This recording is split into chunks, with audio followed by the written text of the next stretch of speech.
우주로 가는 길에 난기류. 대통령이 나설까? 지난 11일 일본 우주개발업체 아이스페이스는 자체 개발한 달 착륙선을 우주로 쏘아 올렸다. 민간 기업으로 세계 첫 사례다. 같은 날 미항공우주국 나사은 한 달 동안의 달 궤도 비행을 마친 무인 우주선 오리온을 지구로 귀환시키는 데 성공했다. 미국은 향후 스페이스X 등 민간 기업들과 손잡고 오는 2028년까지 달에 유인 우주기지를 세울 계획이다. 불과 2에서 3년 전이었다면 한국의 이런 일들은 그저 먼 나라 이야기였을 것이다. 위성이나 탐사선을 만들 기술은 있지만 이들을 우주로 쏘아 올릴 원천 기술이 없었기 때문. 지금은 다르다. 한국은 지난 6월 한국형 발사체 누리호 발사에 성공해 자력으로 실용급 위성을 발사할 수 있는 7번째 국가가 됐다. 로켓 기술 확보라는 가장 큰 산을 넘었으니 발사 기술을 고도화하고 민간 기업과 협업해 양산 능력을 키우는 나머지 단계를 잘 마무리한다면 미일과 같은 우주 강국 대열 진입도 바라볼 수 있게 된 것이다. 우주 선진국을 향해 힘차게 날아갈 것 같던 K로켓이 최근 뜻밖의 난기류를 만났다.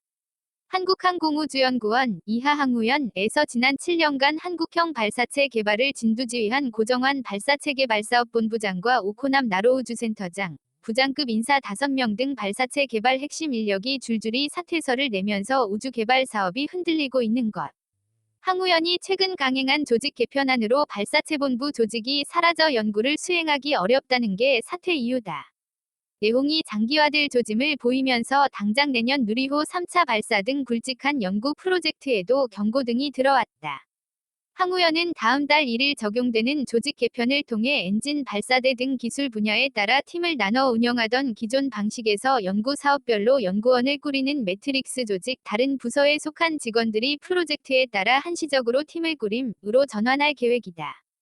항우연 관계자는 누리호라는 로켓 하나를 만들기 위해선 기존의 발사체본부와 같은 단일 체제가 필요했지만 이를 토대로 다양한 연구 사업을 동시에 추진하려면 사업에 따라 연구원들을 효율적으로 배치하는 개편이 불가피하다고 밝혔다. 반면 고정환 본부장 등은 기존 발사체본부의 본부장 1명, 행정요원 5명만 남기는 이번 개편안이 상위 부서로 흡수해 기존 본부를 해체하는 것이라며 반발하고 있다.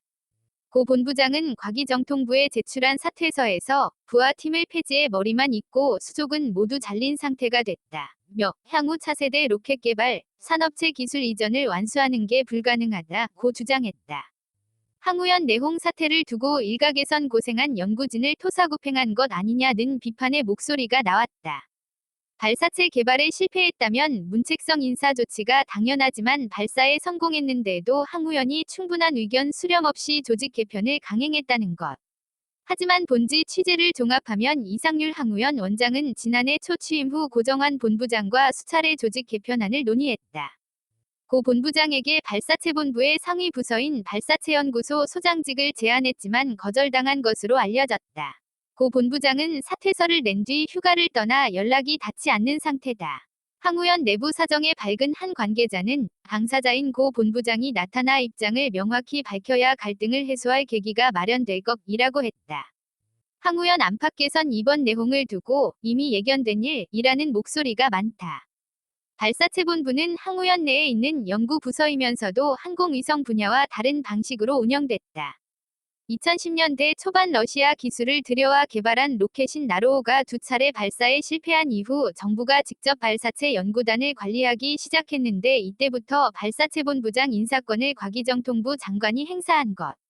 발사체 개발은 항우연 내에서 이뤄지면서 사실상 항우연 원장보다 과기부가 더 많은 입김을 행사하는 구조가 10년간 이어진 것이다. 발사체와 위성 분야의 두 연구 조직 간 해묵은 갈등도 사태를 악화시키고 있다는 지적이 나온다.